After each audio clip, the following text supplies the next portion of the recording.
Action. Okay. Great. Okay. This is the hierarchy of the short game. I know this is a review for some of you guys from last year, but it's really important concept. So I want us to focus on the concept of what we're trying to do here. So we're trying to make the game easier. I know that's shocking to hear, right? But the game's plenty hard as it is.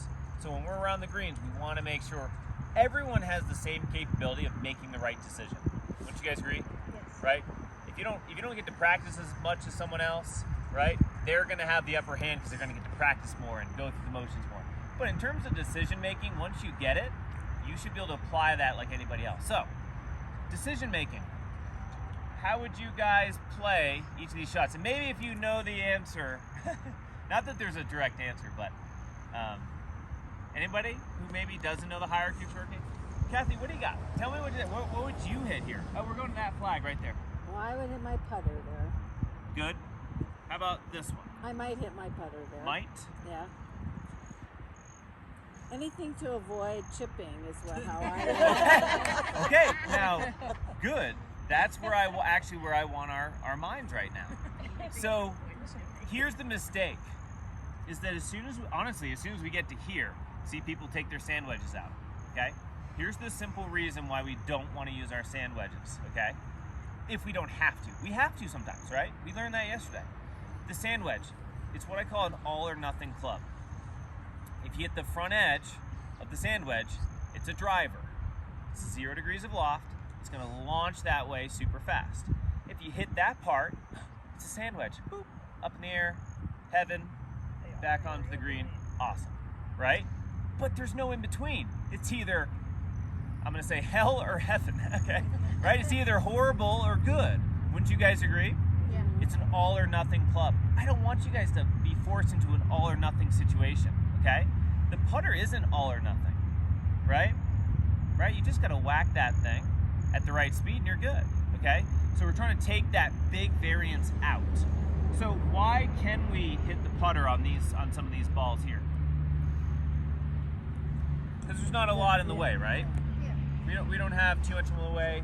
So this is a particular condition that we're talking about. If we're deep in the rough, that's what we worked on yesterday. Okay, so what I want to introduce to you guys, possibly if you don't do this already, is the hybrid, okay? Because the putter does start to fail, okay? So you're correct, Kathy. We want to use the putter as long as we can, but then there will come a time where the putter, we basically have to hit the putter so hard that we're losing what we gained. We're losing what we gained from this strategy, okay? So I would say this spot is a no-brainer, right? Just get that ball rolling. Circle. And we're gonna find our preference today.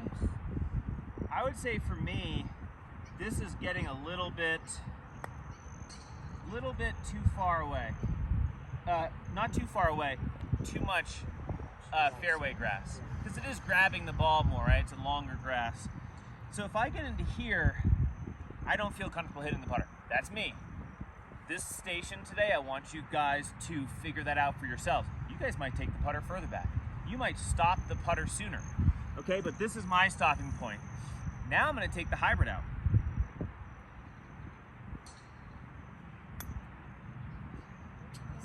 Oh my gosh. I am dialed in. Awesome. Why am I using a hybrid instead of the putter? Gets some air to start. Get a little air. The putter has 1 to 3 degrees of loft. Basically none. Think about that as basically no loft in the putter. This is my 3 hybrid. I want you guys to use something like a 3 or a 4 hybrid if you have it, or a 5 hybrid. I like the lower ones, 3 or 4, personally. So do that if you have it, or a wood works. This one has 19 degrees of loft. Okay, loft is power in this condition. Okay, so if I start to get this back here, I'm gonna have to start whacking the putter because it's making the ball stay on the ground. It's making the ball travel through this long grass. But this hybrid helps it to pop up in the air a little bit, and that is power for us. It helps it get through the fairway, and I can be more consistent. I don't have to whack it and kind of lose control of the club. So it's about the same amount of swing as you have Yes, and that's exactly what I was saying. Same grip, same stance, same everything. Okay, because that's the first question I usually get as well is, okay, so do I use my chipping stance? No, I literally want this to be a putter to you. Okay, but I call it the power putter because it has more loft and also has a structure that's made for distance. Right, this is a fairway club. We want to use this to gain the most distance we can. Right, the putter is not made for distance; it's made for accuracy, control. Right, so now we have a club that's actually built for distance, and the key is that it has that loft to get it through this long grass. And the combination of those two things, again, I have my putting grip on here. This is my putting grip, and I've kind of choked down a little bit, only because it makes it feel more like a putter to me. So again, just make it feel like a putter. I'm doing all my mannerisms here are putting. Right, this is exactly how I would putt if I was trying to make a birdie putt on the green. Everything's the same. Right? So how is that different from using like a pitching wedge? So the pitching wedge is all or nothing. Right? So, and here's the case in point of that is all my balls are on the green right there. What I see here is a very low variance of issues. Right? It always goes on the green. Always. The bad shots go on the green. Bad shots with the pitching wedge go across the road. Does that make sense? So it's about limiting the risk and being more strategic with our decision making. Does that make sense? And I want you guys to experiment here. Hit some sand wedges, hit some pitching wedges. But when I do clinics, I do a Thursday night clinic on this, and the first 30 minutes, we hit sand wedges from here, or pitching wedges. And I can't tell you the dispersion, right? It's chaos. I mean, there's literally balls bouncing on the road, cars are getting hit, bikers are getting hit, and the balls are everywhere. Because it's a hard to hit club. It's a hard to hit club. Then, we take the hybrids out, and all the balls are on the green. Not every single one, but I mean, there's a clear dispersion difference, and that's what we're addressing. Does that make sense? Now, sometimes we have to hit the pitching wedge. Sometimes we have to hit the sand wedge. Like if there's a bunker in front of me, this ain't gonna pan out as well as I want it to, right? So there is a time and a place, but I just don't want that time. Most people are like, oh, I'm on the fairway, I have to use my sand wedge. I'm trying to take that out. Interesting. So what if you're in like the rough? In the rough? So some people, does anybody use the hybrid out of the rough for this? Anyone I've introduced? I've done it. Okay, Carolyn has ventured into the rough with the hybrid. So you can. There's a ball in there. Oh, I do perfect. anything Look, here's to the ball it. sitting here. Perfect. And this is So you totally can.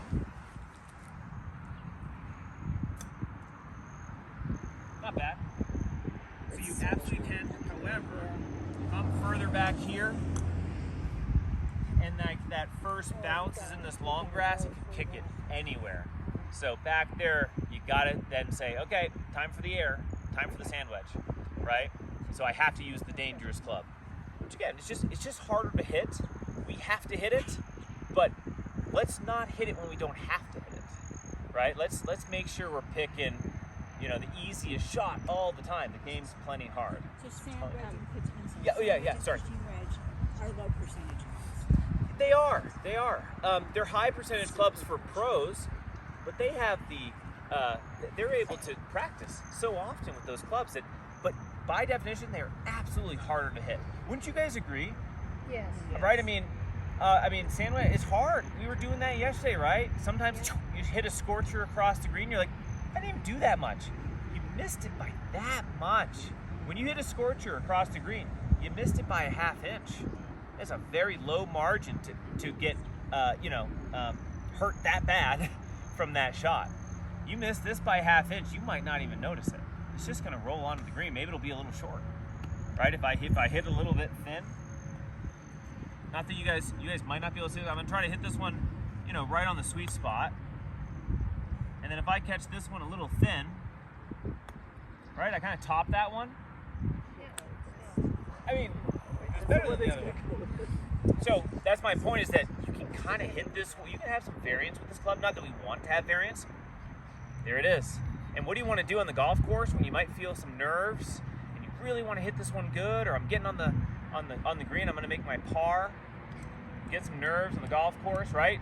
So a few people said, well, I do good here, but I don't do good on the course because you're picking the hard shots, maybe. Colleen? I don't have a low number hybrid. I just have a 7 Okay. hybrid. Would you use it? Try it out, absolutely.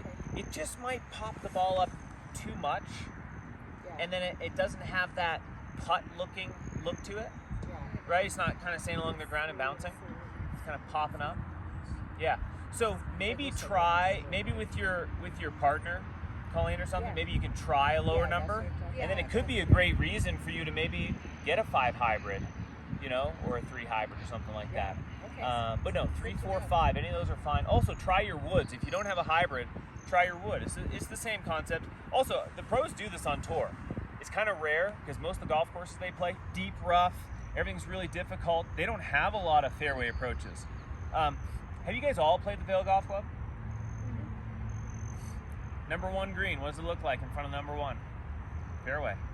Right up to the front, right? Number 2, same thing. Number 3, not number 3. Number 4, fairway up to the green. 5, fairway. 6, 7, 8, 9, 10, 11, 12. Every green, but 3 and I guess arguably 14. That's a tough spot. 15, the river's in the way. Yeah. 6 with that bunker. That's 6. 6, yep. But majority, right? You suddenly start considering, wow, I might be using my hybrid a lot out here if I like the shot, if it's an easy shot for me, right? Yeah. Any other questions? Yeah, I have a question. Yeah. Would you recommend using your like your sand wedge, your pitching wedge, or your 9-iron in the same stroke as what do you recommend? Yes. So kind of like we worked on yesterday, delivery, right? Deliver the sweet spot to the ball. And in fact, Kathy had a breakthrough where she felt like she was putting because she was trying to help the ball up, right? She was kind of had that feeling in her that she wanted to help the ball into the air. And then I said, well, what if it felt like a putter? And she just delivered the loft to the sand wedge, and that ball popped right up in the air. So that feeling can be perfect for a lot of people, absolutely. And good question. I'll take it a little farther.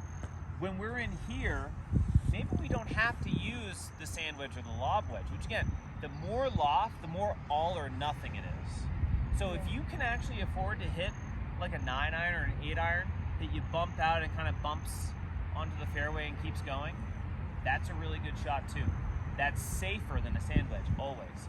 You're also swinging it at a lower speed because it has more power built in, right? A 9-iron or an 8-iron, it's angled more this way, so it has more power. So you don't have to swing it that hard. If you make a mistake swinging lighter, your error is less dramatic. You gotta swing kind of hard with the sand wedge because if you're gonna hit it right, it's gonna pop up in the air. You need some power to do that. So when you make a mistake at that swing speed, it's all or nothing. It's either going across the road or it's gonna be a good shot. So could you swing that a couple times and show us a comparison of like a sandwich to a Sure, absolutely. I wish I had. Oh, good.